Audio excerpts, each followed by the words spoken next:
Disappointment in the game of life. I'm gonna play you a brief clip that perfectly sums up the quality of the movie Brave. Here it is. Fortnite. I could stop there, but let's keep going. Brave sticks out like a sore thumb in the list of animated feature winners. I feel like you can make a case for any of them winning in their respective years, but Brave is such a boring, derivative mess. And I don't think there's any justification for it beating Wreck-It Ralph. Everyone disliked that. But forget about that, Brave is just really bad. It's a generic, dumb story with a boring, dumb protagonist coupled with dumb side characters and no charm whatsoever. They copied Brother Bear. Brother Bear. Oh, I want the spell to change me mom. To paraphrase Will Smith, Genie, There is a lot of gray area in change me mom. I'll be your mommy.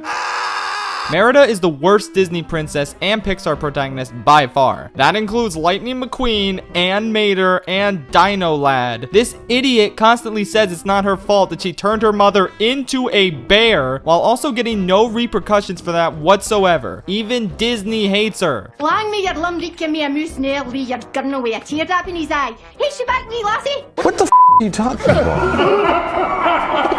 Now that I'm thinking about it, this scene was probably shade since Brave beat the first Ralph movie at the Oscars. I mean, this movie is worse than Ralph Breaks the Internet, so I'll allow it. Turn around, you idiots. There's a bear behind you. Do you not hear it? She's clearly looking over and taking notes from someone. Turn around and see the bear. It also has some awful humor that you might find in a Z-tier DreamWorks movie, like when one of the toddlers jumps into a woman's bodacious bosom. Yeah, that was a thing.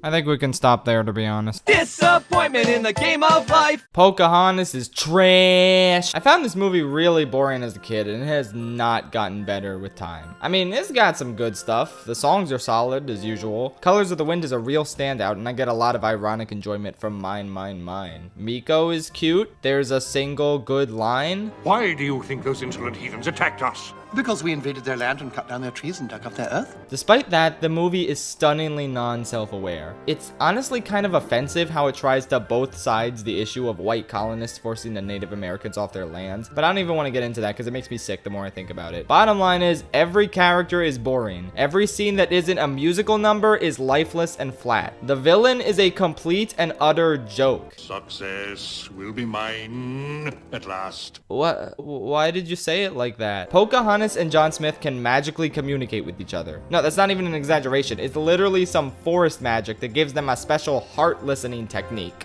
Why? The tree can talk and whip people. Okay, sure. Why does Mel Gibson voice John Smith? His voice sticks out like a sore thumb, maybe because he's not doing a British accent like all the other characters who came from Britain. Oh God, why am I talking about this movie? It's bad. You know it's bad. I can understand liking Brave or Happy Feet, but like, how do people enjoy this tone-deaf, absurdly boring piece of garbage? Just watch Colors of the Wind on YouTube and pretend it's a short film. Save yourself 81 minutes of your life that you'll never get back. Okay, moving on.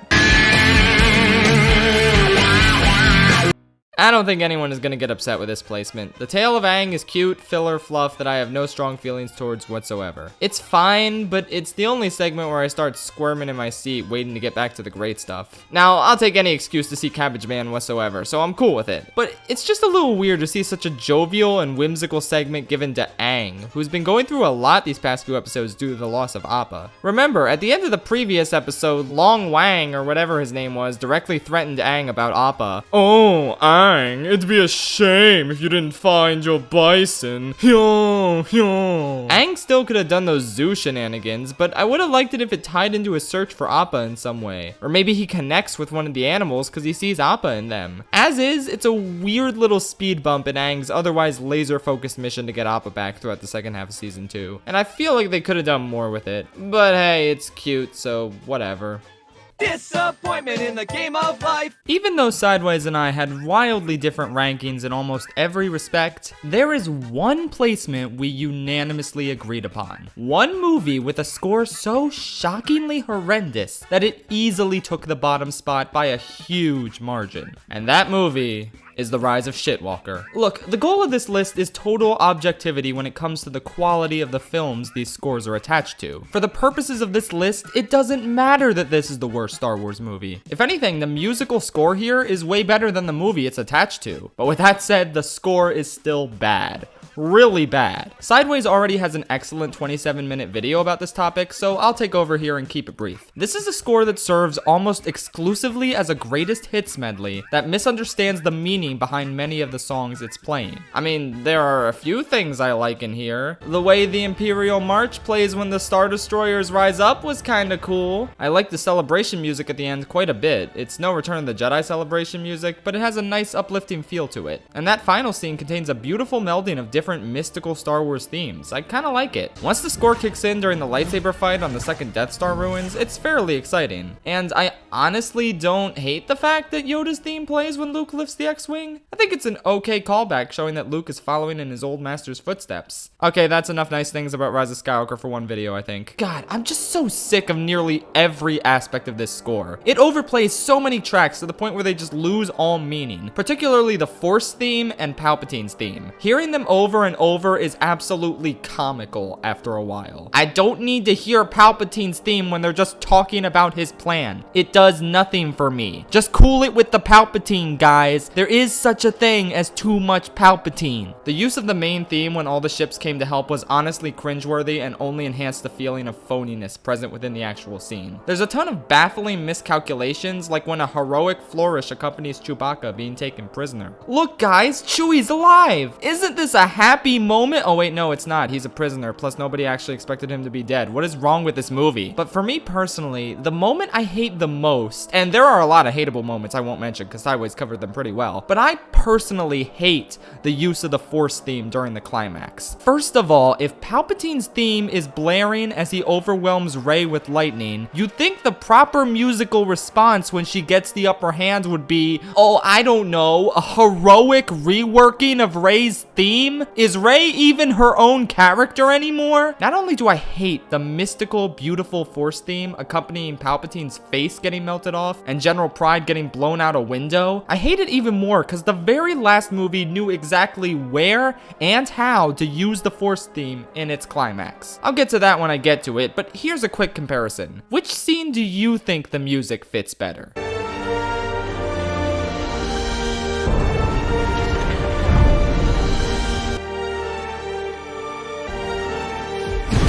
What a shit show. I can't wait to tear into the rest of this movie at a later date. But for now, just know that the score sucks, and I don't even blame John Williams for this. The whole movie was a rushed hodgepodge, and many of Williams' unique ideas were sadly left out in favor of original trilogy pandering. Again, Sideways explains this really well in his video. To conclude, I think it's absolutely hysterical that after this movie's baffling nomination for the Academy Award for Best Original Score, the Academy changed the eligibility requirements so that 60% of a film's score must be new. It can't be a coincidence that this rule came immediately after the ceremony where this pile of dog shit got nominated. There is barely anything original about any of this trash. Endgame was robbed of a nomination. I'm so mad. Let's just move on. Fortunately, this is the only bad Star Wars score, so this will be a much happier video from this point forward. Disappointment in the game of life. This is just the word potluck over and over again. I literally only added an F tier to this list because this song sucks so bad. Congratulations, Potluck. You've ruined Steven Universe. First the diamonds, and now you. Disappointment in the game of life. And the award for the worst DreamWorks movie of all time goes to...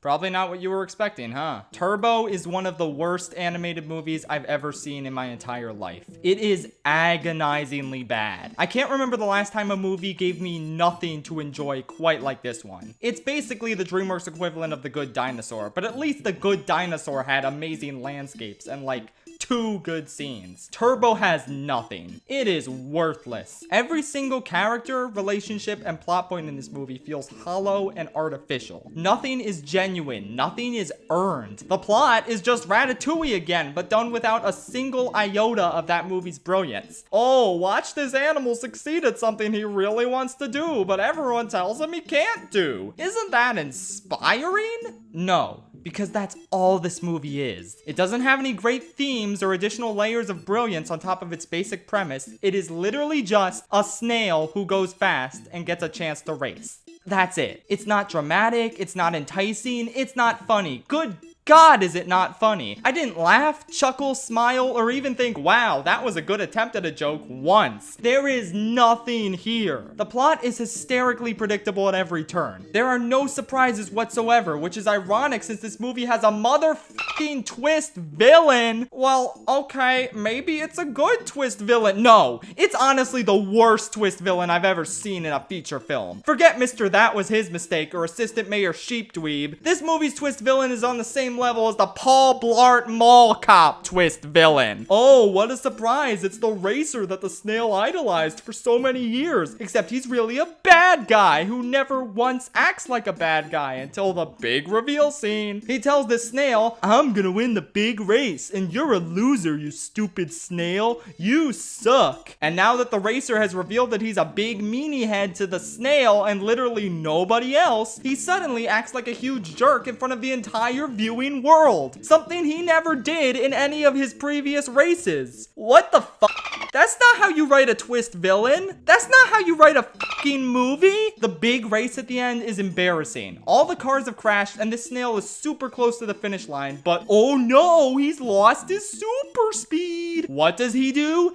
He just gives up. Bro, you are this close and you have no competition right now. Are you fucking kidding me? He needs a pep talk from his brother to finish the race because this is a movie for babies. Literal fucking infants. Well, gee, it's a good thing this baby movie is chock full of awful racial stereotypes as if it's actively trying to be the next Shark Tale. Well, newsflash, it will never be as memorable as Shark Tale. It's an absolute travesty that doesn't deserve to be talked about in the same breath as Shark Tale, let alone films like Megamind, Kung Fu Panda, How to Train Your Dragon, and The Prince of Egypt. I went into this marathon knowing that DreamWorks had its fair share of sucky films, and even I was insulted and appalled by the level of sheer worthlessness present in Turbo. DreamWorks, do better. Whew. I hope the next movie on the list doesn't get me as angry. Disappointment in the game of life.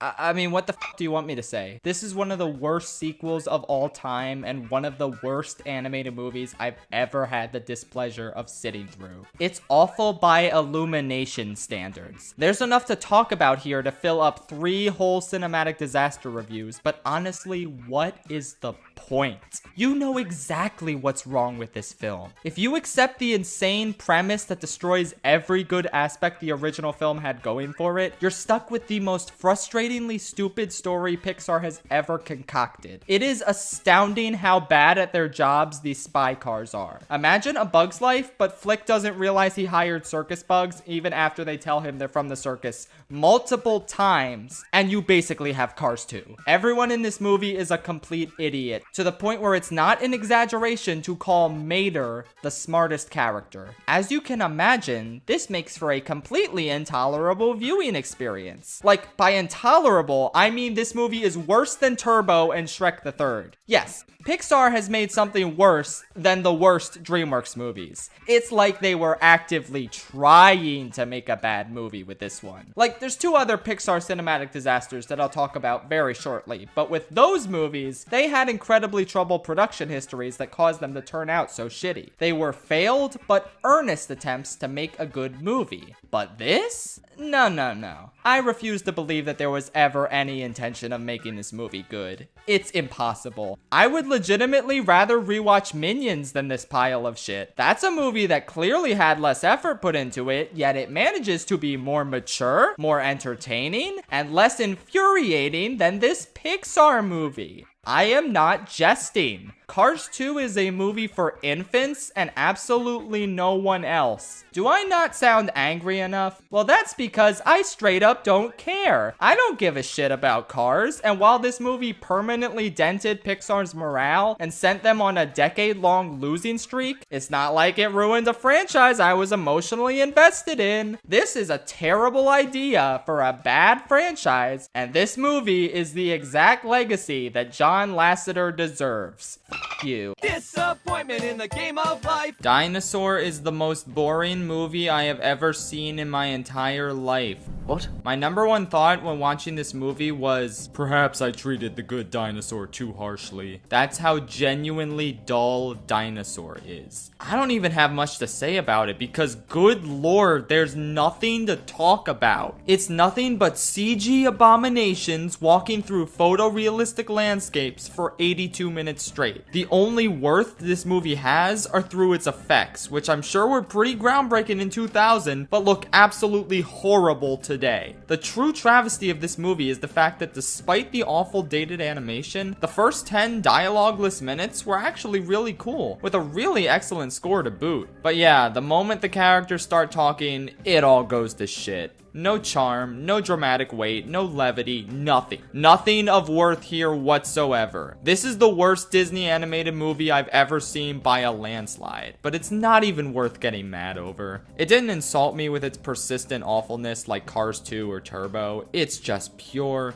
unadulterated boredom. The only time I felt anything throughout this entire experience was whenever the love monkey opened his mouth. I felt an overwhelming urge to strangle him. Sea Slide Galaxy, purple coins by the seaside, literal agony, the most drawn out, boring mission in the entire game. It's not fun to take a lap around this entire galaxy and do nothing but grab these insanely spread out coins. To add insult to injury, instead of spawning the star where you spawn, since, you know, that's where you'll end up after grabbing all the coins, it spawns the star on the exact opposite side of the map. Wow, how delightful. Yeah, not even the bee suit can save this travesty. A Chinese lesson is awful. And not because it's probably definitely racist. It's because it's broken up into 5 different parts, all of which sound exactly the same. None of which sound good thanks to Chris's mediocre vocals, and everyone else mainly just speak singing about how disgusting their foods are. It barely even qualifies as a song, and can't be categorized as anything but a complete and utter failure. If this was a tier video, it would get an F, because it sucks so much. Okay, let's get to the not horrible stuff.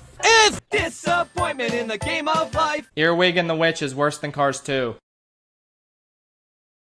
What? Every wrong decision that could possibly have been made during the production of this movie was made. Let's start with the elephant in the room. The animation. After so many stunning hand-drawn features, Ghibli finally made the jump into the realm of 3D animation, and yeah, it looks hideous. It looks worse than Toy Story, the first computer animated film ever made in 1995. There's like 1 or 2 cool moments with the visuals, and the expressions are occasionally good at least, but for the most part, this is pure garbage. The character models, the environments, the textures, it all just looks like shit. But that's just the tip of the iceberg here. As an added bonus, the 2 main characters in this movie are horrendously unlikable, and they remain that way for the entire duration of the film. Earwig starts the film off as a spoiled brat who manipulates people in order to get what she wants all the time, and she ends the film off as a spoiled brat who manipulates people in order to get what she wants all the time. She learns absolutely nothing. She's the same unlikable and irritating twat throughout the entire film's runtime. She butts heads with this witch lady who treats her like garbage all the time and never shows an ounce of kindness until the very end, which, oh boy, we will get to. 95% of the movie, we just see her rudely ordering her new adopted daughter around. And yet, you're not rooting for Earwig to get back at her because Earwig is so insufferable. But you're not rooting for the witch lady either because she's a huge bitch. This movie is actual hell. I guess the Mandrake is okay and potentially interesting, but the movie doesn't ever feel like focusing on him that much, so f*** me, I guess. Another really cool, just super awesome thing about this movie is that it's the only Ghibli film I would describe as derivative.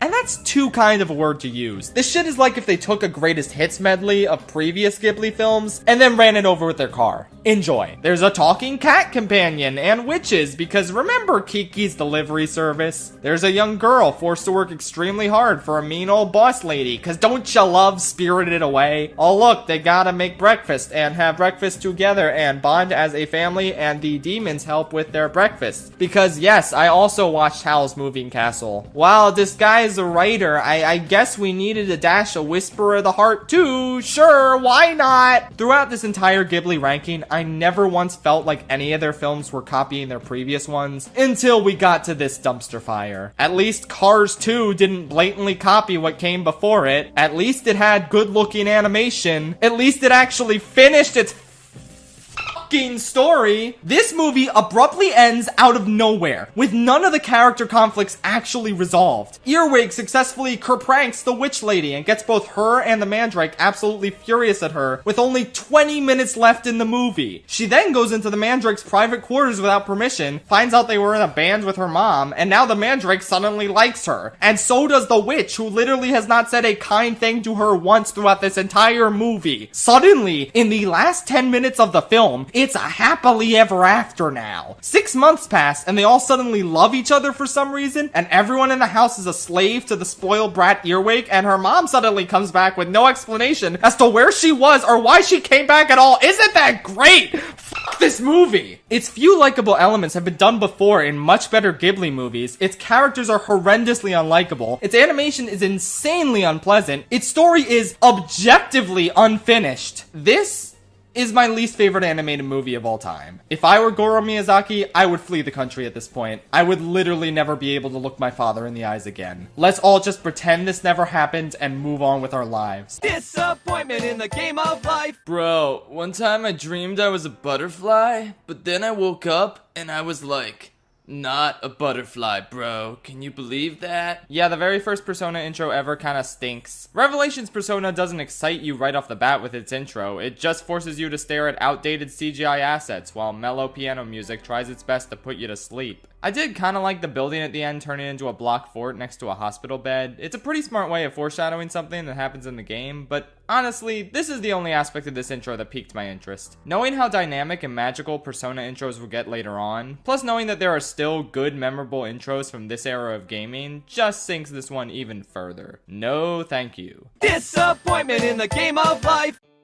To be perfectly honest, it feels really unfair to rank Surf's Up 2 Wave Mania as a part of this list, for one simple fact. It is not a movie. It is a feature-length commercial. And no, I'm not exaggerating. This isn't like other movies that are filled with excessive product placement, yet at their core can still be considered feature films, like Space Jam 2, Ralph Breaks the Internet, or even the Emoji Movie, which I'm sure you all expected to be at the bottom of this list. And now as we speak, you're probably editing your smug comments that read, "I will bet my entire life savings that the Emoji Movie's at the bottom of this list. There has never been a more obvious bottom spot in any ranking video ever." And you're editing those comments to just say, "Oh, shit." You see, none of you understand the soul-sucking awfulness that is this commercial. And yes, I fully consider Surf's Up 2 to be nothing more than a commercial for WWE. This product was conceived as a commercial when WWE approached Sony regarding making a product that would help expand their brand and reach a new generation of audiences. So yeah, it is a textbook advertisement that they slapped the Surf's Up IP onto because they fundamentally misunderstood everything about the original movie. Every single element of this commercial is wrong. Spoilers for later in the list, but the original Surf's Up is pretty kino, as the kids say. It has an extremely unique mockumentary format. Like, the entire movie is presented as if it's a documentary, with shaky cam, characters acknowledging the camera crew, and just an overall vibe of authenticity. It's one of the most unique animated films I've ever seen, solely based on how it's presented. Do you think this commercial kept that framing device up, or evolved the concept in some way? Who the do you think you're kidding? Of course not. That would take effort. And why put effort into a literal WWE commercial? They just film it like any normal quote-unquote movie would be filmed. They could only be bothered to make like 12 character models for this commercial. The WWE stand-in animals are incredibly flat, boring characters because we can't do anything that paints any of them in a negative light because that would go against the purpose of this advertisement. But you know who we're perfectly fine with painting in a negative light? The fucking main character. Cody in this is insufferable, mainly because he straight up just is not the same character. He's an annoying prick who's overly obsessed with winning and being famous, even though the entire point of the first movie was that he learns that winning and being famous isn't important. He learned all that from his idol in a really compelling way. Oh, Oh, I'm sorry, what idol? Big Z? Never heard of him. Apparently this whole time, contrary to everything the first film tells you, Cody was never inspired to be an amazing surfer like Big Z. He was inspired by Penguin John Cena and his legion of super friends. In this commercial, Big Z might as well have never existed, and Cody's entire backstory and motivation as a character is thrown in the garbage. I have never seen a more perfect example of character assassination in my life. The writers of Game of Thrones could probably watch this commercial and say to themselves, well, at least we didn't fuck up that badly. I could tell 5 minutes into this ad that it was one of the worst things I've ever seen. But the thing that really solidified it was later in the movie, when they're sailing over lava and Cody goes out of his way to try and sabotage Tank. Which, in case you've seen the first movie, which these writers clearly did not, is the thing that Tank does to other surfers because he is the villain. But let's have our protagonist do the same thing in a much more dangerous scenario in the second installment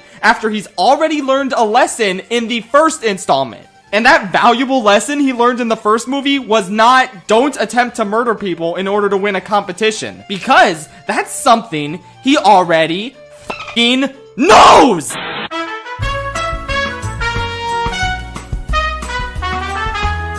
As a result of this chicanery, he nearly gets his best friend Chicken Joe killed in molten lava, and doesn't seem to be concerned about Joe's life. He's just concerned about justifying his shitty actions to the WWE. So they rightfully tell him to fuck off, and he does, and you might as well just end this here. Who even cares anymore? Surf's Up 2 makes Cars 2 look like The Empire Strikes Back, and it makes Earwig and the Witch look like Citizen Kane. Dear Evan Hansen? More like, dear God, it's so much better than this piece of fucking ass. I have not hated a product this much since Artemis Fowl, which, if you remember, is my actual least favorite movie of all time. This train wreck literally only exists so Sony can suck off these WWE stars while destroying everything the original Surf's Up had going for it. It has absolutely nothing to offer and should not be watched by anyone, regardless of if they like the original film or not. Vince McMahon fantasizes about drinking milk directly from a fish's udder. Yep! Disappointment in the game of life. To be honest, I didn't even rewatch it for this ranking. I have nothing more to say about this movie. It's all been covered at length in its own dedicated video. Twice. But for the sake of this ranking's cohesion, let's TLDW that vid real quick. This movie sucks. It assassinates Ralph's character and turns him into a blithering man baby who freaks the fuck out all the time because his only friend, a 10-year-old child, wants to hang out with other people and do other things sometimes. Both of them are horrible friends to each other in ways that don't make sense based on how they acted in the first film. Also, instead of exploring a logical concept for a Wreck-It Ralph sequel like online gaming, they're in the internet because we have to acknowledge products, and eBay is a major plot point. And also, Google is here. Isn't that cool? I love Google so much. Amazon is here too. Wow, that's amazing. I can't even. Yes, thank you. Can you believe they got YouTube for this? I'm so happy about this. Oh, look at that. It's like Twitter because they got the Twitter rules. Do you want to buy products now? Do you want to buy these now? Oh my Disney. Oh my God, that's so cool. We're at the Disney World place. Wow, Buzz Lightyear to infinity and beyond. Wow, it's Baymax. That's nice. Whoa, it's Star Wars. I fucking love Star Wars. Baby Groot. He likes to say, I am Groot, and that's like his catchphrase. Is that Eeyore from Winnie the Pooh. All the Disney princesses are here, and that's epic. Merida from the hit 2012 feature film Brave is here too. The movie tries to tell a compelling story about letting your friends go, but it utterly fails because of how bastardized the characters are, and because the directors forgot that leaving your game was what the villain did in the first movie, but now Vanellope will do it with no conversation about it or consequences. There's a good song and Spamton shows up. That's all the good stuff in this movie. That's it. It didn't have time for other good stuff like Felix or Calhoun or jokes that were actually funny, because Ralph was too busy making an eye makeup tutorial. Oh, look at that. He's a screaming goat now. Flossing. Oh my God, I love flossing in Fortnite. Hey, look, there's Fortnite. Wow, he's gonna paint some happy little things. That's what Bob Ross does. Oh my God, I love epic baking fail. Whoops, I can't believe I failed the baking so bad. Oopsies, is this good yet? Is this worth the fucking Academy Award for Best Animated Feature yet? 3 out of 10, it's the worst movie they made this decade by a landslide, and I don't want to think about it ever again. I'm sure I will, however. Anyway, yeah, that's the only outright bad Disney animated movie this decade. Now for the mediocre ones. This is gonna take a while. Disappointment in the game of life. Ice Age 5. Do you hear me? 5.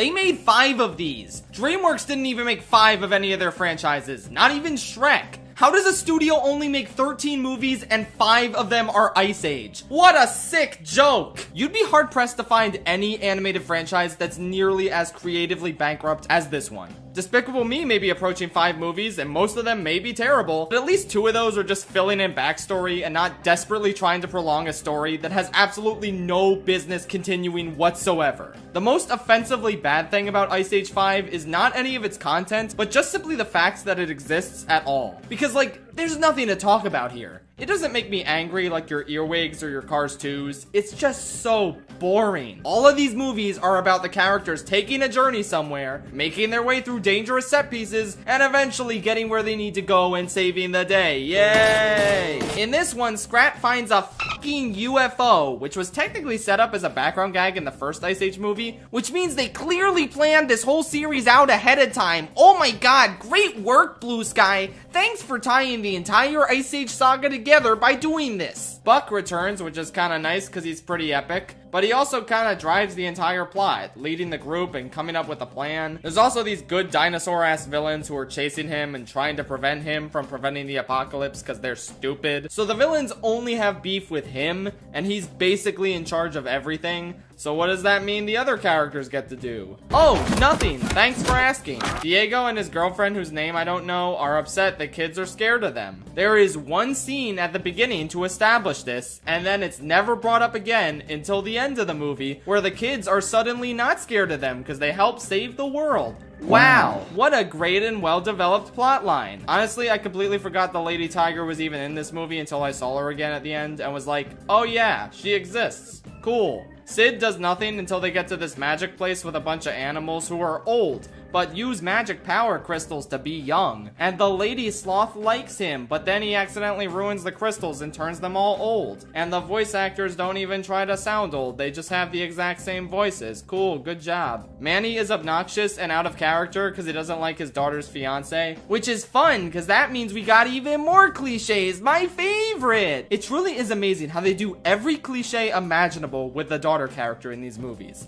Like, I think she deserves a medal for most cliche character of all time. Even the Scratch shit is just tired and boring at this point. Ice Age can go fuck off. They took a relatively grounded and laid back first film and turned it into this obnoxious farce of a franchise. I am so burnt out from watching these movies that I never want to see any of them again. Fortunately, this is a franchise that has had practically zero cultural impact, despite having 5 movies that raked in billions of dollars at the box office. Nobody talks about Ice Age except when they say how much they want to kill the baby for some reason. No one gives a shit about these movies, and I couldn't be happier about that. Just put these animals out of their misery already. They deserve to go extinct. Thank you, bye. Also, don't even come at me in the comments saying I missed the Buck Wild movie. That wasn't Blue Sky. They're dead now. That was some other shitty studio. I don't have to watch it. Fuck you. Disappointment in the game of life. Surprise, surprise, it's Gunship Cavalry. This level fucking sucks. It was terrible in the original LEGO Star Wars, but the complete saga just made it worse somehow.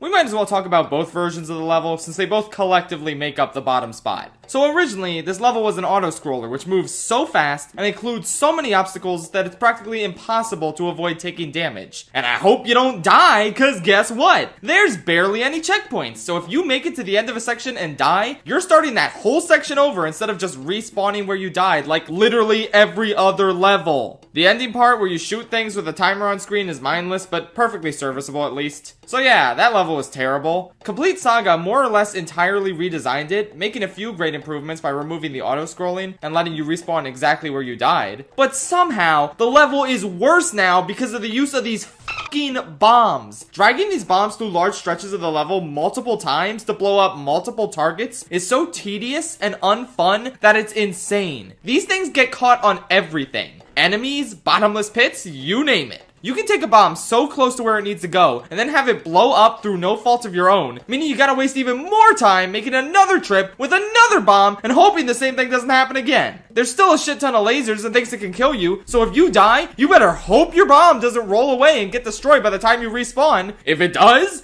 oh well, get fucked. That's Gunship Cavalry for ya. Man, fuck Gunship Cavalry. All my homies hate Gunship Cavalry. That's all I have to say, because I don't want to be associated with gunship crappy.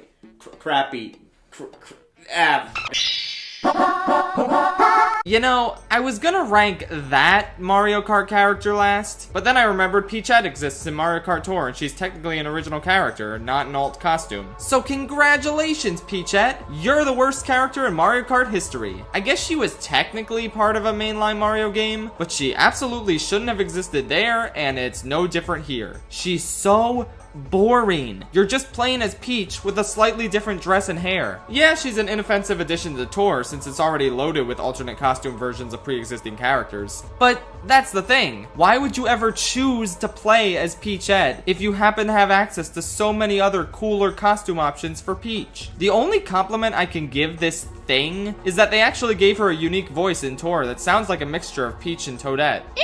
Got you! Just like a princess! It's a nice detail, but it can't save such a worthless inclusion through and through. I'm certain that if she showed up in a mainline Mario Kart, people would be livid.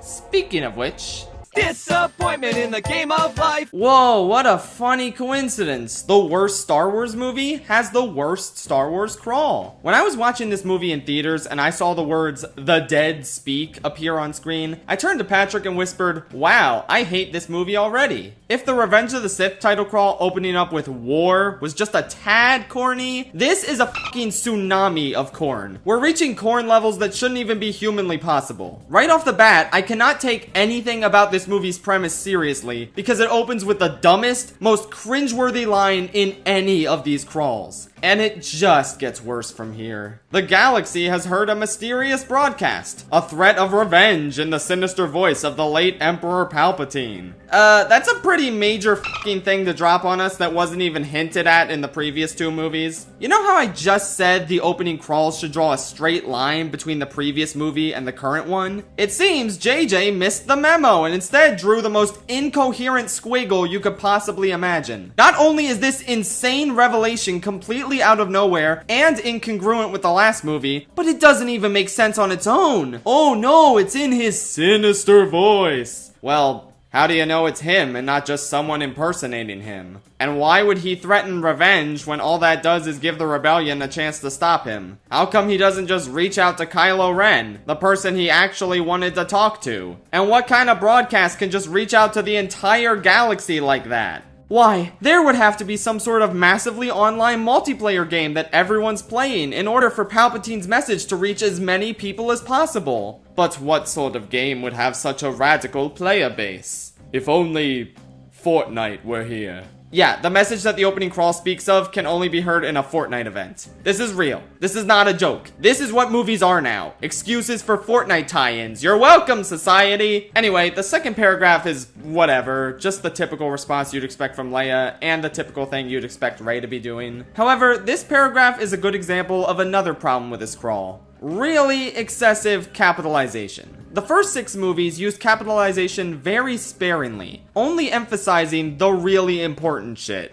Death Star, Galactic Empire, Army of the Republic. They only turned on caps lock once in the 3 even-numbered crawls, and the odd-numbered ones don't use it at all. The previous 2 sequels ramped it up a bit, but it still felt restrained and impactful. They only capitalized First Order, Republic, and Resistance, aka the main factions in the galaxy. This use of capitalization could have been better, which we'll get to later, but it's not bad. J.J. Abrams himself directed a movie that uses capitalization in its crawl in a perfectly fine way. And yet, for some ungodly reason, he capitalized everything in this one. Revenge, Emperor Palpatine, General Leia Organa, Rey, First Order, Kylo Ren. This one crawl has twice as much capitalization as the entire original 6-film saga. It doesn't work. It looks ridiculous. Nothing in this text holds more weight than anything else. Nothing matters. When everything's capitalized, nothing will be. The only thing you needed to capitalize was either revenge or Emperor Palpatine, because that's where the emphasis should be. Pick one of those, preferably Emperor Palpatine, and then you're good. Why can't this movie do literally anything right? Also, Rey, the last hope of the Jedi. Just call her the Last Jedi, you fucking cowards. It'd be a cool way to connect with the title of the last film and the opening crawl of The Force Awakens that calls Luke the Last Jedi.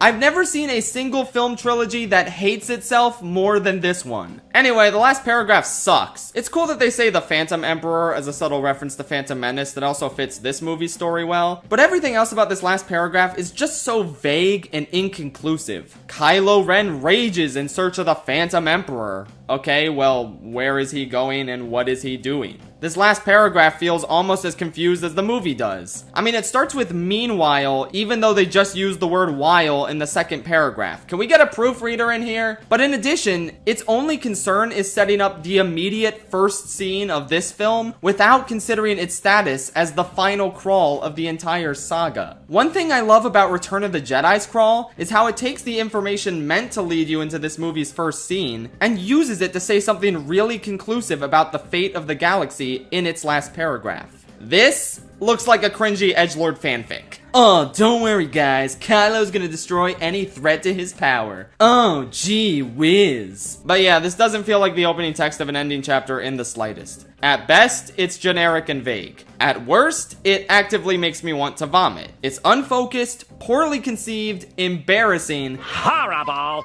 putrid, poorly prepared, vile, unappetizing, and just overall miserable.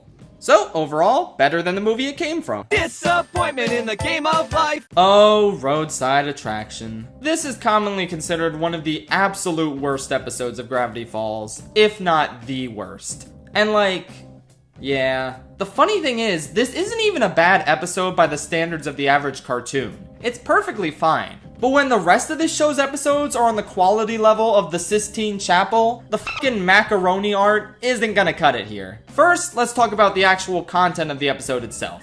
It's a generically typical road trip with Dipper trying to find a rebound crush after Wendy rejected him, which is still a plotline we have to deal with, I guess. So he meets all these girls at different stops on the road, except, oh no, they suddenly all appear at the same place and call him out for cheating on them. I know this show is silly and you don't need to take it super seriously, but this is really contrived and dumb. There's not even any supernatural elements in the episode until the last third, where Grunkle Stan gets kidnapped by a spider lady, which really isn't that interesting. Also, out of nowhere, this episode just decides that Candy has a crush on Dipper, which is not only really rushed and forced, but also a weird thing to introduce 6 episodes after establishing a well thought out potential romantic connection between Dipper and Pacifica, and 2 episodes before the multi-part series finale that doesn't even bring this crush up again. Speaking of which, that's the real kicker that makes this episode stick out in people's minds in a bad way. Despite being one of the final 5 episodes of the show, and coming after multiple plot-focused episodes that all feature the new character Ford in some capacity, this episode adds nothing to the show. No Ford, no plot relevance, nothing. It feels like a lost season 1 episode, and it probably wouldn't have such a negative reputation if it wasn't placed at such a dramatic point in the show. Like, the previous episode established how dangerous Bill is and how we should stay safe from him inside the Mystery Shack. So why are we now going on a road trip? I don't mind the fact that we're taking a breather in between spooky plot episodes, but can the breather make sense and be entertaining? The jokes are still solid as usual, and there's nothing actively awful here. But yeah, you'd be hard-pressed to find any Gravity Falls episode worse than this one. However, if this is the bottom of the barrel for this show, I think that's a surefire sign that the show is pretty damn good. Disappointment in the game of life. Well, here we are, folks. The final curtain call. The absolute bottom of the barrel, worst of the worst Illumination movie by a massive landslide is Hop. As soon as I saw that the opening credits were using the default iMovie font, I knew I was in for some truly transcendent awfulness, the likes of which all the other Illumination movies could only dream of aspiring towards. And yet, even with this harbinger of cringe in place, I don't think it fully hits you at first just how bad the hellspawn you're about to consume is. When you first start watching this movie, you think to yourself, oh hey, this isn't the worst thing I've ever seen, it's just kind of a regular bad movie. But then, you start to notice some things. You notice that the main character Bunny is the most unlikable character in the film. You notice how the plot is going absolutely nowhere until the last 20 minutes or so. You notice the questionable racial implications at play with the villain, as well as the fact that he's genuinely more sympathetic and deserving to win than the quote-unquote good guys. Eventually, your brain starts to collapse in on itself into a fucking black hole of embarrassment that you feel for everyone involved with the production of this movie. You need to stop this.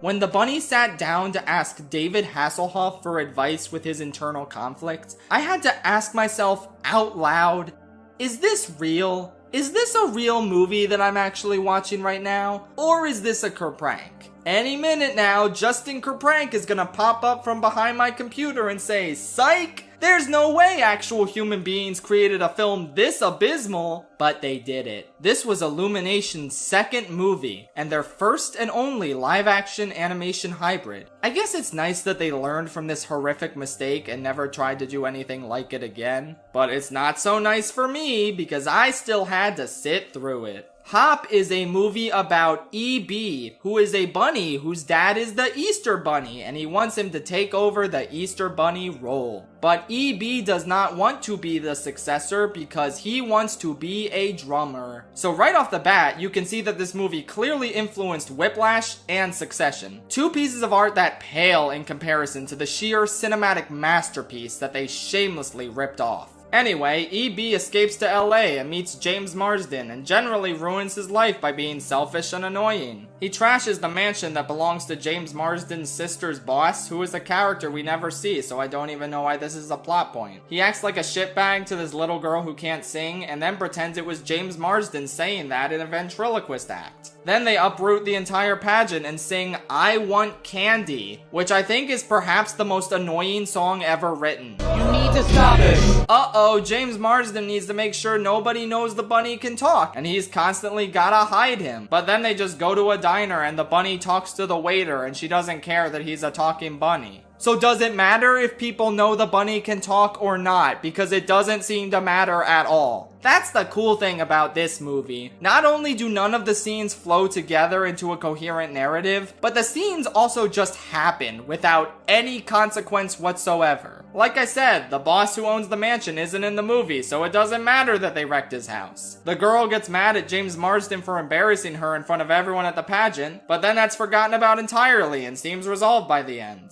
And then I guess no one gives a shit that a bunny can talk, so who cares about hiding the bunny? E.B. goes to audition for David Hasselhoff's talent competition. And yes, this is a major plot point and the bunny's entire plan for getting famous. And he asks David Hasselhoff, "You're not surprised that I'm a talking rabbit?" And he says, "My best friend's a talking car." Get it? It's a reference to a TV show that aired from 1982 to 1986. One that children in the year 2011, when this movie came out, would have intimate knowledge of. Did nobody on the set of Knight Rider tell David Hasselhoff that this show wasn't real? David, that wasn't a real talking car, buddy. I think his brains might have gotten fried when he got hit with that blast in the SpongeBob movie. But oh no! All is not well in the world of Hop 2011. Because the 3 beret ninja rabbits that were sent by E.B.'s dad to track him down are tracking him down. For some reason, even though E.B. and his dad are talking bunnies, these girls don't talk, cause I guess that required effort to write dialogue for them. Eventually, E.B. tricks them by faking his own death and pretending he got boiled alive, even though that's clearly just a turkey. He then realizes, oh no, I just remembered that they're probably going to assume James Marsden killed me and then kidnap him.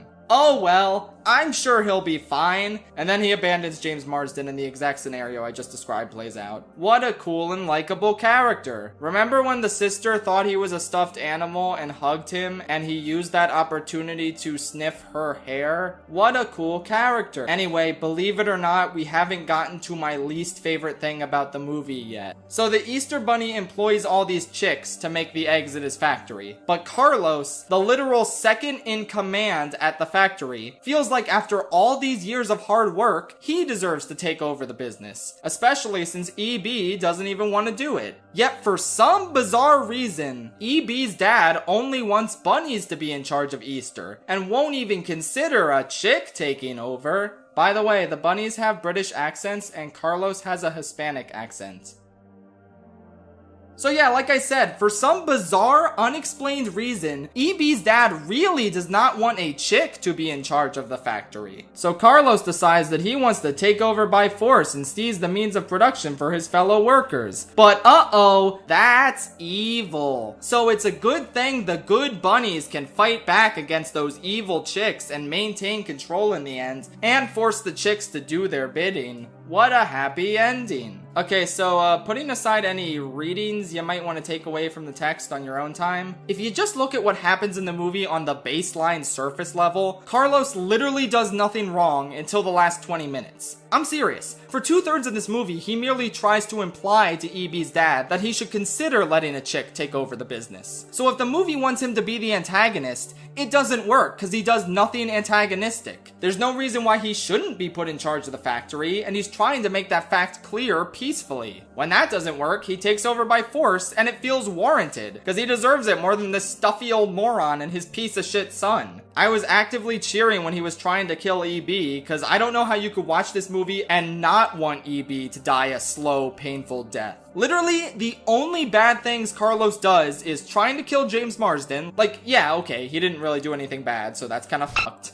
And replacing Easter candy with bird food, which is just such a dumb thing the movie pulls out of its ass in the final act. Like, they never established that Carlos had a problem with children eating candy. It reeks of something they just threw in there so the children in the audience could finally have a reason to root against Carlos, because it's blatantly obvious that he was right the whole time. But do you want to know the real kicker? The most insane fucking thing about all of this? It's the fact that at the end, with absolutely zero hesitation after EB requests it, EB's dad appoints James Marsden as the new co-Easter Bunny. Wait a minute, Mr. EB's dad. I thought only bunnies could be the Easter Bunny. What exactly is the problem with the Hispanic chicken who's been your loyal second in command for years being in charge of Easter? What's so different about this mediocre guy with zero qualifications that allows him to take over? What's the difference, huh? What's the difference, motherfucker? But yeah, James Marsden gets to be co-Easter Bunny just cause he really wanted it and he really loves the Easter Bunny. I mean, there was also a whole montage where he did some training for it.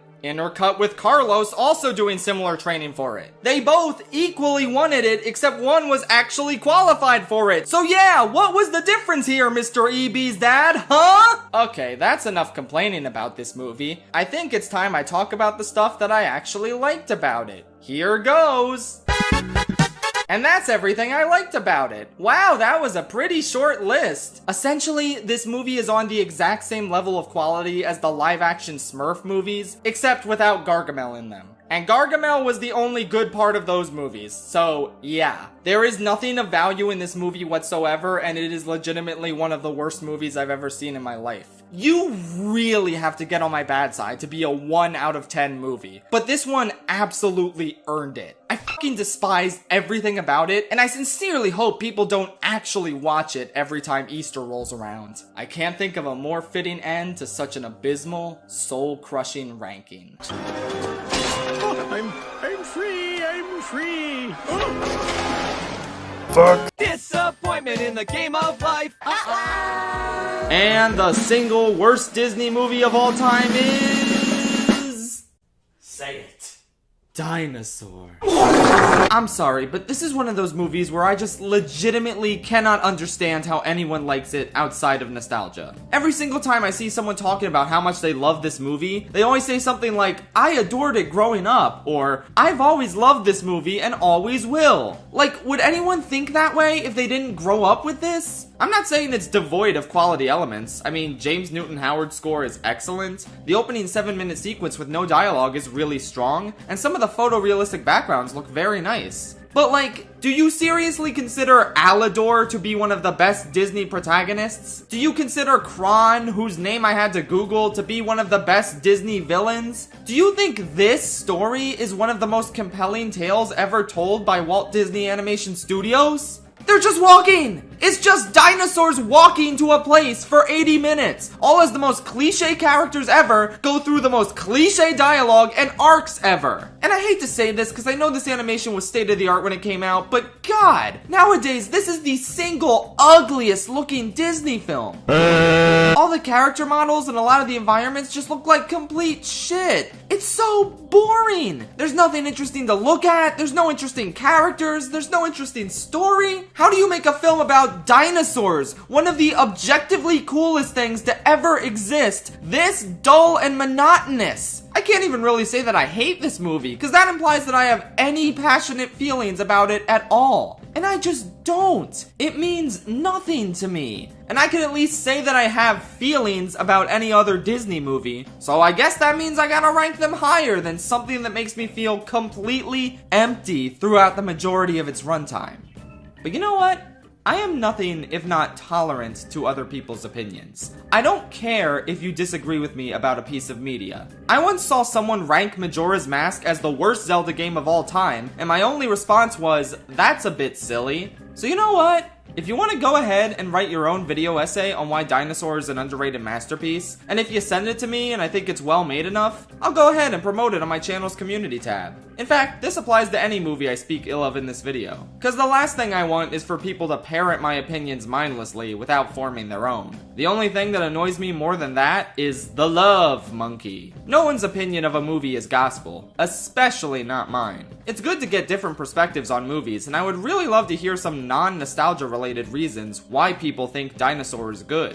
Like, I'm actually genuinely curious, so please enlighten me. And until you do, I'm gonna go back to not thinking about this movie at all, because it is one of the biggest empty voids of a film I have ever seen. At least James Newton Howard brought his A game, but it wasn't enough to save this travesty. Disappointment in the game of life. Wow, it's GBA Shy Guy Beach. There it is. As a kid, I didn't mind this course too much because, I don't know, cool beach level is cute. But then I sat down to play it for this video and holy shit, this course is horrible. The little round islands you have to hop between in order to not slow down are awkward. The trick ramps are tiny and unsatisfying. The cannonballs that land on the course can be pretty unfair when they come out of nowhere. And on top of that, the course is ugly. Super Circuit is a pretty good looking sprite-based game, but its visuals have not been translated over well to Wii's engine. What with the choppy water and stale backgrounds, there is actually no reason to ever pick this course. Aside from the pretty music, it offers nothing but a headache. Number 10, GBA Battle Course 3. This one takes the L, or rather 4 of them, because the L-shaped obstacles are super annoying and constantly get in your way when you're trying to make it back to the center. Aside from those, there's nothing going on in this map. It fucking sucks, don't pick it. Disappointment in the game of life. Oh my god, Dry Desert is so boring. Like, it's functional, it works, it's got a few cute attributes like this giant tornado, and the big piranha plant in the Sarlacc pit over here. But by god, is there nothing else to enjoy about this one. Just looking at footage of it puts me to sleep. It only exists to be the token desert track, without offering anything unique that allows it to stick out from what is traditionally the most boring biome in Mario Kart. There's no train, no pyramid, no bazaar, no giant dry Bowser mouth that you go into. Okay, Bone Dry Dunes also sucks, but that's another story. Yeah, I got nothing. Don't be the one friend at the party who picks this course. Everybody will resent you for the rest of your life if you do so. That's probably not true, but oh well, the course is still lame. Let's move on. The only real dud in this mode, in my opinion, is Tilt-A-Kart. Wow, it tilts. How amazing. Yeah, a barren layout and pretty annoying gimmick kinda dragged this one down for me. It's not awful, but it's absolutely never my first pick. Props for calling back to the Mario Sunshine bonus levels with its aesthetic though. Disappointment in the game of life. I feel like most people automatically rank the track with the unfortunate, inexplicable screen shaking gimmick at the very bottom. But you know what? I'm gonna dare to be different and say that Broken Pier is even worse. Between the sharp turns, gaping holes in the floor, and downright miserable atmosphere that can just be summarized as Boo Lake but worse, this is without a doubt the most actively unfun course in the entire game for me. And on top of all that, the music sucks. Truly a miserable, borderline unplayable experience I would not wish upon anyone. At the bottom, you got Battle Course 1. It sure is the textbook example of a battle mode course with nothing memorable or exceptional about it. Disappointment in the game of life. Oh man, so many terrible movies. It must have been incredibly hard to pick the bottom spot on this list, right? No, it wasn't. It's not even close. The Hunchback of Notre Dame 2 is one of the biggest atrocities ever committed by mankind. Not once in my life have I ever asked myself, hey, I wonder what happens to Quasimodo next after the end of the first movie. Because it doesn't matter. He got what he wanted. He's accepted by everyone. The story is over. More than any other Disney sequel, watching this, you can just feel the creative team squirming around in the background, getting the sense that they absolutely did not want to make this whatsoever. Because really, there's nothing to work with a Hunchback sequel, and it shows. Quasimodo is the only character from the original who's given anything to do. Esmeralda might as well not even exist. The gargoyles are somehow less funny and less relevant, with far worse comedic timing, and a new song that might not be worse than A Guy Like You, but is at least on par with it in terms of badness. The George Costanza one still wants to fuck the goat. That's funny, I guess. Isn't that so funny? Aren't you laughing so fucking hard right now? Anyway, what's Quasimodo's big plotline in this epic sequel? He gets a girlfriend. He even sings the song about how nice it would be to have one. Which, you know, is the same thing he did in the first movie. And then, he didn't get the girl. But that was okay because what he truly wanted was acceptance by the community, and getting the girl didn't matter. So the entire point of his storyline in the first movie is kind of undone. Isn't that so cool? The girl is very boring. She works for a circus guy played by Chuck McGill, and he's the only source of mild entertainment in this movie because sometimes it's a little funny how much he wants to have sexual intercourse with himself. I could kiss me, but I'd fall in love. But oh no, just like Gaston, his main motivation is to have Belle. He really wants this bell that has gems inside, because the writers don't know how bells work. So he steals the bell, and Quasimodo's like, oh no, you were using me, lady. And she's like, no, this is a misunderstanding. And God, I hate this. I hate this so much. I hate literally everything about this movie. Nothing about it is good. It is one of the most insultingly terrible experiences I've ever had in my life. Did I mention that Haley Joel Osment plays Phoebus and Esmeralda's kid? That's nuts. Who is a completely pointless character that only exists to get kidnapped in the third act? I mean, at least he has a role in the story, unlike Esmeralda. I'm done talking about this one. Nothing in it is necessarily infuriating, but it is such a huge wad of worthlessness that its mere existence makes me angry. They really should have known better than to try and create a sequel to Hunchback. Not only because the original didn't even do that well financially to justify it, but mainly because they couldn't even muster up an ounce of the artistry and majesty that went into the original. Imagine taking one of the richest and most thematically mature kids movies of all time and making a sequel that stands for and is about nothing. A completely empty and vile experience that should not be seen by anyone. Disappointment in the game of life. As of right now, every single course in Mario Kart 64 has made a return as a retro course in a future game. All except, conveniently enough, the worst one, Wario Stadium. But wait a minute, Shafe. Didn't they bring it back in Mario Kart 8? No, you fool. That was DS Wario Stadium, which is totally different from N64 Wario Stadium.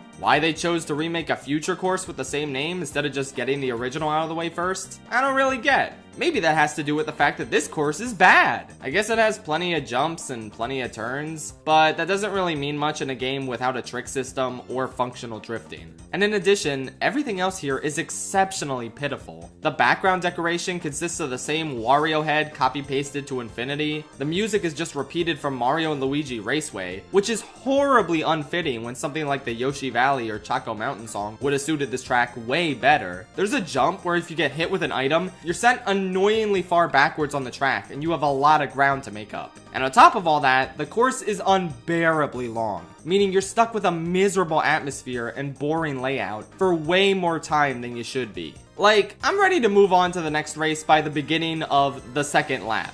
but it just keeps going. In spite of all its issues, however, I think it is pretty mean that they refuse to bring this, and only this, track back. Like, the booster course pass would have been a great time. Plus, seeing the glow-ups they gave to DS Wario Stadium and GameCube Waluigi Stadium, I think they could definitely make a really cool updated course out of this framework. Oh well, I guess we have to wait till Mario Kart 9 comes out in 2037 to see that. The weakest is Big Donut. Turns out battling on a big circle is not that fun. There's no way to get from one side to the other quickly, so you might as well just stay in the same spot as each other, or else it turns into an annoying game of chase, and yeah, nobody ever picks this one, let's be real. You probably don't recognize me because of the red arm. C-3PO in The Force Awakens. Wait, where the hell is he? I don't see him anywhere. Where did he go? Oh, there he is. I almost didn't recognize him because of the red arm. Why did he have a red arm anyway? And since The Last Jedi takes place directly after this movie, how come he suddenly doesn't have a red arm in that movie? Rian Johnson, you hack!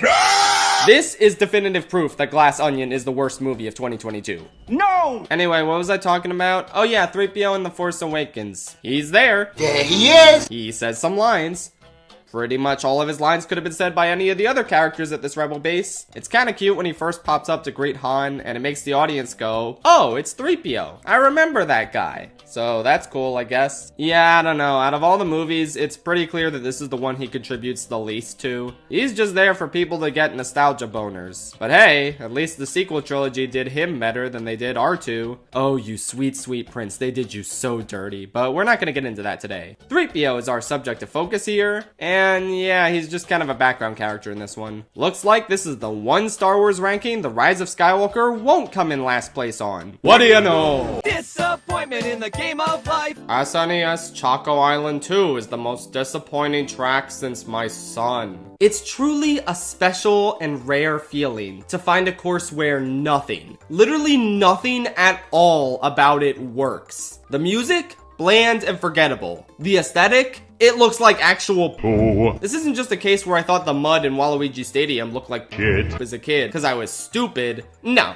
This is actual poo. I don't understand. Choco Mountain is literally also in this game, and that looks fine. It looks like actual chocolate. What the hell even happened here? Now for the gameplay. Well, one thing you'll notice right away about the Super Nintendo courses is that they're ridiculously short. That game compensated for its short tracks by having 5 laps. But Mario Kart DS famously does not respect each game's preferred lap count. So 3 it is for these short-ass courses. You'll literally blink and the race is over. But you'll be thankful for that because that means it's less time of your life wasted on Choco Island 2. You like these embarrassingly tiny bumps in the road that don't add anything and often launch you off the track if you're going at the wrong angle? No? Well then maybe you'll enjoy this gigantic pit of mud that's insanely hard to steer through. Wanna grab that item box?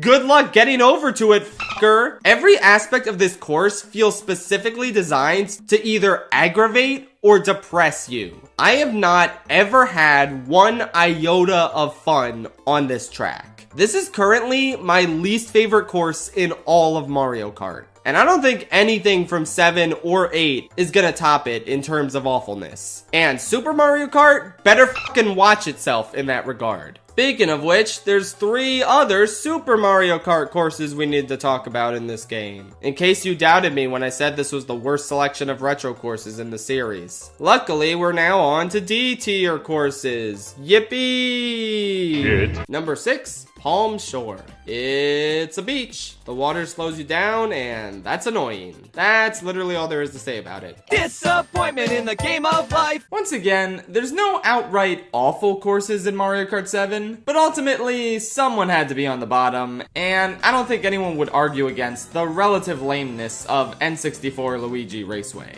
There's nothing wrong with it. It's just, when a game has this strong of a retro selection, a remade course that's just doing the bare minimum is gonna stick out in a bad way. You're able to race on these bleachers on the right now, a feature I never use. Aside from that, the hot air balloon, tunnel, jumbotron, all of that is still there. But there's nothing really special or updated about this course compared to the N64 version. I ranked it towards the middle of the pack in that game, since the tricky controls there gave a lot more value to the simpler tracks. But here, This game has intuitive controls and you can glide on a Super Nintendo track now. What exactly is a faithful recreation of N64 Luigi Raceway supposed to offer me? Again, not bad, but not a single person's favorite track in this game. Number 6, GBA Battle Course 1, the worst and most boring battle course from Super Circuit. Oh goody. It's still boring and there are now pointless moles and a pointless ramp in the center, just what the doctor ordered. At least the music is good. Disappointment in the game of life. Bowser Castle 2 is the worst track in the entire Mario Kart series. Its only possible competition for this prestigious honor comes from other tracks in this very game. But ultimately, I came to the decision that it earns this spot. It doesn't even feel like a race course, just something that was haphazardly thrown together in a level editor. And before you say, well, isn't that just a symptom of being in Super Mario Kart? No! The other courses have track design. One part of the road naturally leads to the next part on these other courses. That's the bare fucking minimum. Here, there's a complete dead end disguised as a regular turn that you can't progress through if you don't have a feather, and there's a bizarre middle section where no turn naturally leads into another. Why would you ever turn right, then left, then right at this one part? What is the point of that? It's so sloppy and abysmally beneath the already pretty low standards of this game's courses. What else is there? Oh, there's long-ass straightaways where barely anything happens, and sharp 90-degree turns that absolutely do not mesh with this game's control scheme. This is an obscene piece of shit, and Bowser should be ashamed of himself. I deserve that. And that was just the first of 3 F-tier courses this game has. Yep, you heard me right. Buckle up, fucko. Be a winner at the game of life. Bottle Rocket is one of the weirdest viewing experiences I've ever had. I heard going in that Wes Anderson's first ever feature film didn't really have much of the usual style we associate him with. But that didn't make it any less of a shock when I realized just how normal this movie looks. It's just deadass a normal fucking movie. Like, I can't stress enough how weird that is for a project with his name on it. There are brief glimpses of the writer and director he would eventually become. Like when one of the characters gets offended over what a little girl thinks of him, and another says, what has she ever accomplished in her life? And there's a nice, well-edited and shot scene where 4 characters are testing out guns. Stuff like this feels like beta Wes Anderson. A few little tastes of him starting to spread his wings and become the impeccably unique filmmaker we all know and love. You don't just come out of the womb making movies on the same filmmaking caliber as his later features. So it was especially neat to see how he got his start with this pretty decent little film. It has a fun premise and great lead performances by Owen and Luke Wilson, in their acting debuts no less. But for the most part, I just kinda found it okay, and it didn't leave a huge impression on me. It's a crime film with only 2 real heists in it, one in the first half and one at the very end, and those parts are pretty enjoyable and comedic. But the downtime in between is kinda hit or miss. I think there's a sweet relationship between Luke Wilson and this motel maid he meets, but at the same time, the plot really stalls when they're at this motel. The pacing in this movie is generally kind of off, and sometimes it doesn't feel like there's enough going on to justify the short 90-minute runtime. But ultimately, I like the central characters and how their relationship gets tested, and as a result, I think this is a fine enough movie. Not one I ever think I'll watch again, but it's certainly a neat novelty when compared to the rest of Wes's filmography. Disappointment in the game of life. So, what is the very worst Spielberg movie? Ready Player One? No. Jurassic Park: The Lost World? Try again. Oh, Indiana Jones and the Kingdom of the Crystal Skull? Worse than that! Allow me to introduce you guys to a Spielberg film no one talks about. His least viewed feature-length film on Letterboxd, in fact. One that was so bad and so much harder to get through than anything I've ever watched for one of these ranking videos, that I committed what some of you might consider to be a cardinal movie-watching sin. 1941 is an infamously bad Spielberg movie that is somehow better than this one I have ranked in the bottom slot on this list. Say hello to the BFG, since he's really friendly and he likes it when people say hello to him. Also, his movie is later in the list. Okay, I've stalled for long enough. It's time to tell you what the worst Spielberg movie is. But first, let me set the scene. Friday, August 25th. I wake up at 11 a.m., eat some delicious pancakes for breakfast, and tell myself, okay, before I put the finishing touches on my Puss in Boots The Last Wish analysis, why don't I watch another Spielberg movie for the ranking? I browse the list of movies I haven't yet watched, and I innocently decide to knock out a movie I don't know anything about. But it's only 2 hours apparently, so I figure, why not? This should be fine. I go to YouTube, and I rent a digital copy of Always. And that's how I ruined my entire day. I cannot stress enough how horrible the experience of watching this movie is. See, there's movies I hate more. At least 5 of the Sony ranking movies are worse. However, those movies weren't 2 hours with the most banal characters acting out the most insane premise with the most baffling execution imaginable. Wow, you might be thinking, the way you describe this, it sounds like a hilariously bad movie for the ages. No, it's not. Don't be fooled into watching this fucking monstrosity. It somehow manages to take a premise that sounds insane and makes it incredibly dull and lifeless. Somehow, the movie becomes more boring after its ridiculous twist. Which, hey, why don't we talk about it? So Richard Dreyfuss plays a pilot and puts out fires. He's in love with Holly Hunter and they have no chemistry. His friend is John Goodman, who tries his best to make this character memorable and likable. He doesn't really succeed. Anyway, Elastigirl is like, come on, Richard Dreyfuss, you gotta retire and hang up the plane and just stop. So the guy from Jaws is like, okay, sweetie, I'm just gonna do this one last job and then I'll go retire and teach people how to plane. They even have a cute little goodbye scene where she stops him from taking off and they kiss. How nice. Do you think he's going to die? Is it too subtle for you to realize that he's about to die on this mission? How much more fucking obvious can we make it that he's about to die? Oh, look at that, he's dead. So from this point on, the movie becomes a more mature and interesting story about grief and coping with it. We get to see Holly Hunter and John Goodman going through the stages of it, and eventually learning to accept that this guy they cared so much about is gone. Well, that sounds like a nice movie, I guess. Why didn't it turn out so good? Oh, because I fucking lied. That's not what the movie is about. There are glimpses of these characters dealing with grief, but they're not the focus. The focus is on the guy who died, because now he gets to come back as a ghost and manipulate the thoughts and actions of this new pilot as a spirit guide. He learns all this from Audrey Hepburn as she gives him a haircut in the middle of this scorched forest. And he's so casual about all this. Oh, yep, I'm dead.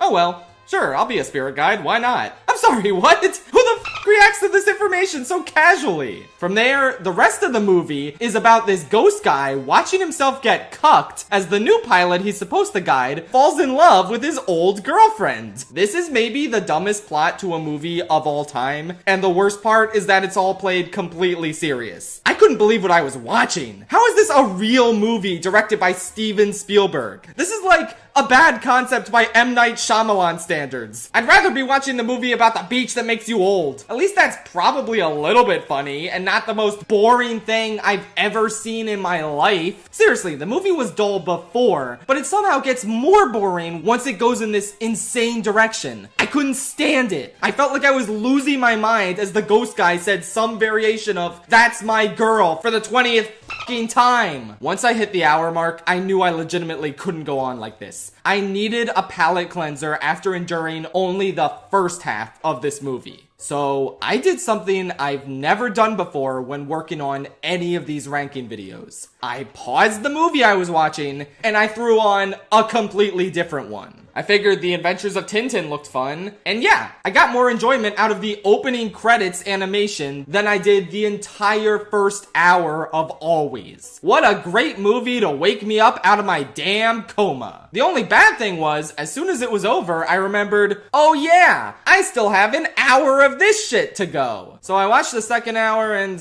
I don't know, it was still bad, but the fire effects were cool. There was one good scene in a vacuum where the guy finally accepts that his girl has to move on, and he tells her all the things he wanted to tell her when he was alive. Too bad the movie surrounding this scene was so shitty, huh? Otherwise, I might have actually felt something. And then that's it. It was a whole lot of fucking nothing that added no value to my life whatsoever. Again, don't watch it out of morbid curiosity to see how bad it is, because its biggest crime is that it's painfully boring. I guess the fact that it manages to be so boring while having this insane of a premise is a feat in and of itself. But again, take my word for it, you don't need to watch this shitty ass, creepy as hell, big budget Hallmark movie. How did this come out the same year as Last Crusade? What kind of Shrek 2 Shark Tale double feature shit is this? The good news is, this movie has no fans, so no one will get mad at me for this placement. What a relief. I'll always remember to never watch this movie again. Disappointment in the game of life. I actually had quite a difficult time determining what the absolute worst course in this game was. There were just so many contenders for the coveted status of being the absolute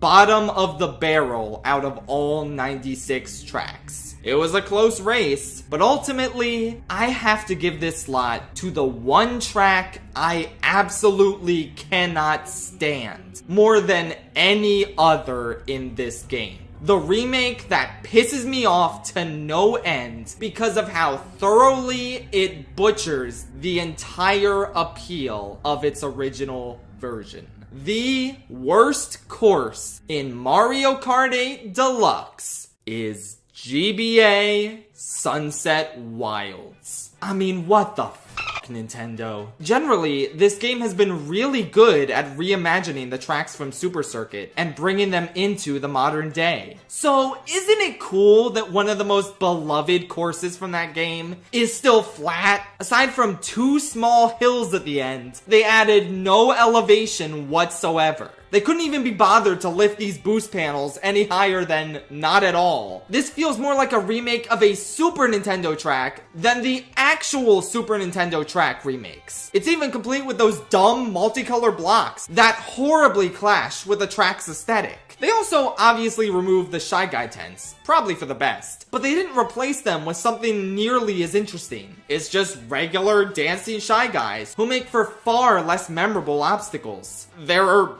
awkward mud slicks, I guess? I don't even know what these are because the texture's so weird looking. It's just such a nothing inclusion of a course. Like, the good music is the only thing holding this one together. Well, that and its most famous gimmick, the sun setting as the laps progress. I can't wait to see that in glorious HD.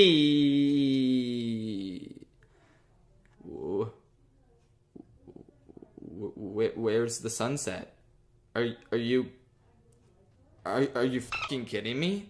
It's the one thing I expected this remake to have. The whole point of Sunset Wilds is that the sun fucking sets. It's like the one thing it knows how to do. The sun not only set in the GBA version of this track, but it also set in the Mario Kart Tour version of this track. You know, the mobile phone game that Mario Kart 8 ported the Booster Course Pass tracks over from. So if they could achieve this effect on a 32-bit handheld system and a mobile phone game, why in the sweet name of Shigeru Miyamoto could they not achieve this effect in an HD remake of this track released in the year of our Lord 2023 as a DLC edition to the 6th highest grossing video game of all time? But the lighting system in Mario Kart 8 doesn't allow the sun to dynamically set. Are you fucking stupid? Are you implying that the experienced programmers at Nintendo could not find a workaround for this in order to keep the most crucial gimmick intact for one of the most popular courses from Mario Kart Super Circuit? I'm gonna assume that they very well could have made the sunset, and they just didn't have enough time to figure it out because of the Booster Course Pass's release schedule. Or maybe they just never cared about including it since it still hasn't been added after Wave 6 dropped. Either way, if they knew they couldn't make this key element of Sunset Wilds work, then why the f did they decide to bring this course back? I would have sooner taken any other remake of any other course over this absolute bastardization of one of my favorite GBA tracks. I hate this remake more than words could possibly express, and I never elect to play on it under any circumstances. Unless, of course, I need to write up a detailed report of why this track is the absolute worst in all of Mario Kart 8 Deluxe. With that said, the music saves it from being F tier, so congrats for only being D tier, buddy! You did it! Good job! But don't just take my word for it. Why don't we grab an item box and see which YouTuber can help me drag Sunset Wild's name through the mud? Looks like it's Get Mads. GBA Sunset Wilds without the sunset? What next? Deep Cut without Big Man? Rhythm Heaven without Hubert? Crocs without the funny holes in them? So many people are hyping this track up to being a banger. So when it turns out to just be alright, and it's missing a crucial part of its identity, its perception goes from one of the best tracks stuck on the GBA to one of the best tracks stuck on the GBA! This is a deepfake! This track's perception is ruined for veterans and disappointing to newcomers. Just play Mario Kart Stadium instead. Number 8, Figure 8 Circuit. It's like not a contest at all. This course has nothing, and it is nothing. Now, Patrick did gaslight me into loving this course ironically, and as a result, it holds a special place in my heart. But I have an easy way of reconciling how my heart and my brain feel about this course. See, Nintendo didn't fulfill Patrick's dream of seeing Figure 8 Circuit in Mario Kart 8, but I know he would be happy to see that I have it ranked at 8th place. Not last, 8th. It's the spot it deserves. Number 5 is Coin Runners. It's kinda boring, but at least it's better than the 7 version, since you can have more than 10 coins. Number 8 is Lunar Colony. Honestly, the only map I don't really like, and my least favorite across every mode. These craters can be really annoying obstacles when you're trying to hit people with items, and the layout itself is kinda cramped, and not that cohesive. What's more terrible than trying to battle on a figure 8? I'll tell ya, trying to battle on a figure 8 with a bunch of huge cars in your way. Number 8, Toad's Turnpike. Playing battle mode on this map might genuinely be the single worst gameplay experience in Mario Kart history. I can't think of anything that compares to the sheer agony of not being able to spot where your fellow players are because some dumbass Moo Moo Meadows truck is in your goddamn way. The obstacles on this course not only hinder your chances of keeping your balloons, but they also hinder your chances of ever finding anyone else to do battle with. It is the absolute worst. The sorriest excuse for a battle map ever. To the point where I don't even know if F tier accurately captures my feelings. This shit belongs in G tier. Congratulations, Toad's Turnpike. Starting with D tier, the worst of the worst, we have...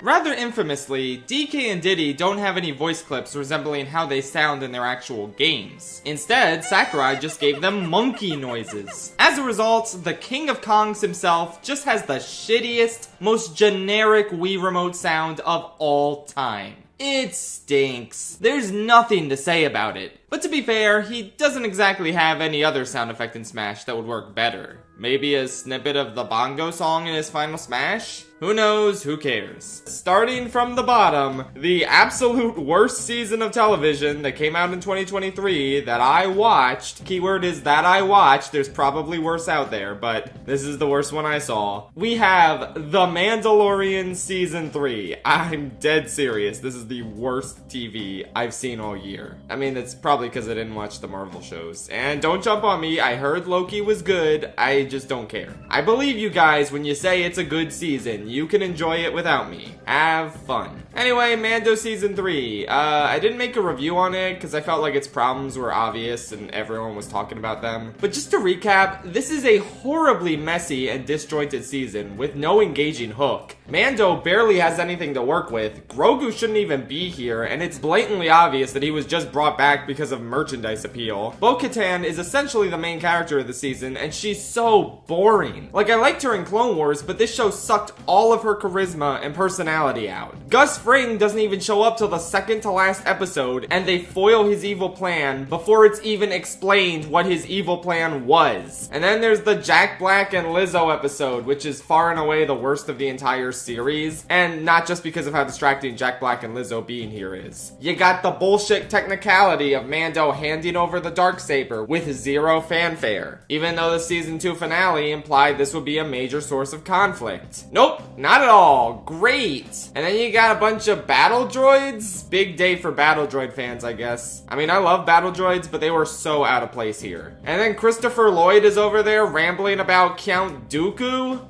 What? It is insane how much a show about a Boba Fett guy and a tiny Yoda going on adventures together is now so heavily reliant on Clone Wars. Like, how did these things get so intertwined? It's ridiculous. This season was the real final nail in the coffin for any Star Wars show that isn't Andor. Just abysmal, and you can watch a million video essays going into more detail on it. I'd recommend this one by Friendly Space Ninja. It's pretty good. So that was the worst TV show season of 2023 I watched. A disappointing season 3 after 2 pretty good seasons. Disappointment in the game of life. Alright, let's cut the shit. You know exactly what the bottom slot is. Tenet is not good. I hesitate to say it's an awful movie, even though I would certainly not argue with anyone who thinks that way. I just think it's a frustratingly mediocre and not well thought out film. Its central conceit of time moving backwards for certain objects and certain people just isn't nearly as engaging of a hook as Nolan thinks it is. It feels like this movie is trying to capture a similar vibe as Inception, telling this thrilling story and utilizing a unique sci-fi twist to enhance the tension. But not only is the sci-fi concept in Inception way easier to understand, but the stakes are more well defined and the central character has an engaging personal storyline. Nobody in Tenet has an engaging personal storyline of any kind. The closest thing would be Elizabeth Debicki's character caring about her son, but she's just kind of a standard abused damsel for most of the film. The protagonist, I'm sorry, I should probably use his actual name. The protagonist is an entirely unengaging character who I never felt had much stake in anything going on. I like John David Washington's performance, and while we're at it, Robert Pattinson is also good in this movie, but these characters don't really have traits to latch onto. They're just vessels to get from one action scene or expository conversation about how the time travel shit works to the next. It makes for a really boring movie. The action is kinda cool and the performances all work, but I had no investment in anything going on. An issue that was compounded as the film trudged along to its rather underwhelming climax. I should also say that this movie is not nearly as clever as it thinks it is. One of Christopher Nolan's best attributes as a storyteller is how he uses non-linear storytelling for cool dramatic reveals, as we'll see when we talk about the good movies on this list. But when your entire film is built around the concept of non-linear time progression, well, yeah, I pretty much immediately guessed that the two guys the protagonist and Rob Pat were fighting were themselves. I immediately guessed that the lady Elizabeth Debicki saw jumping off the boat was herself. Literally anything else would have been more shocking and subversive. In general, while I can admire how ambitious this movie was in theory, in execution, I think it might be Christopher Nolan's most pedestrian film to date. Hidden behind all the pseudo-cleverness is an incredibly standard story with undercooked characters that I have no desire to ever watch again. The only time any bit of dialogue in this film made me perk up was when they mentioned Oppenheimer, cause that made me say, oh shit, I could be watching that movie instead. Don't watch Tenet, you are not missing out on anything. I should take Christopher Nolan to court for wasting away the audience's goodwill with his confusing, non-linear time progression. But I'm not gonna do that. He's made good movies with non-linear progression before. I'll talk about them soon. But first, we gotta cover his other biggest failure.